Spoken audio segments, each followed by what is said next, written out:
Okay, I'm Chermaine Kwant, I'm 36 years old and I am a researcher in Amsterdam Medical Center in the Netherlands. Well, I'm a qualified nutritionist, at least I hope so, for over 13 years now, and I'm specialized in cardiovascular disease. So when I was 25, I thought I suffered from a pneumonia on a holiday, but when I came back, I didn't recover. And then, I just felt fatigue and short of breath, but I thought, wow, I have to sit through this. And then on Christmas Eve, I had a mild stroke. And then I learned after some days in the hospital that I suffered from pulmonary arterial hypertension. And then I got transferred to the hospital in Amsterdam, where is our expertise center in the Netherlands. And there I got treatment. The first year I recovered very good, and I was, my heart function improved and everything. But yeah, after 1 year, I had a clinical worsening. I got more and more medication. And after 5 years, a transplant was inevitable. And I waited on the list for only 6 weeks.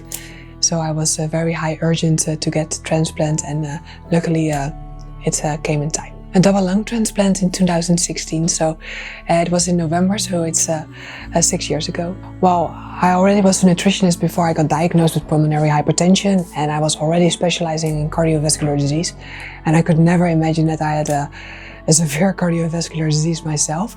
So the first thing that I asked when I was diagnosed was if there were any dietary guidelines or that they did some research on this topic, and I just learned that there weren't any dietary guidelines, or there wasn't any research done before. So they told me that I had to lower my salt and fluid intake.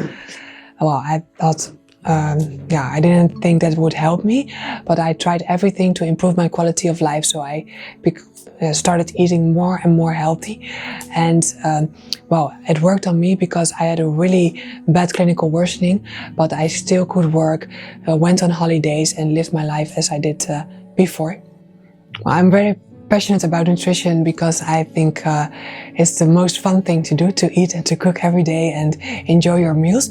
But I also think it's a very important factor in clinical care because we always look into medication and to exercise, but nutrition is often not looked into.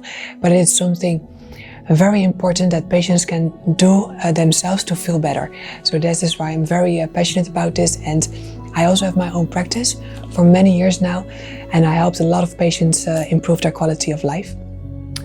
The difference that nutrition made for me, I think the most important thing was when I learned that I had pulmonary hypertension, I lost the total control of my life, and something that I could control was the way that I ate, the way that I slept, and the way that I exercised during this time of illness. And therefore I had the feeling that I could take control back into my life. And I also felt the difference when I would eat healthy and unhealthy, how it would affect my daily life. So, for example, when I eat unhealthy, I was fatigued for the next week. But when I eat healthy, I feel more energetic throughout the day. I could go to someone's birthday or could go on a holiday. And when I wouldn't eat healthy, I feel far more worse. Yeah. Well, it's very difficult because when I look into it from my profession as a nutritionist, I think nutrition is the far most important thing in clinical care. But from a patient's perspective, I can imagine that you're feeling already sad because you're sick and now you have to change your nutritional habits, and it's also difficult.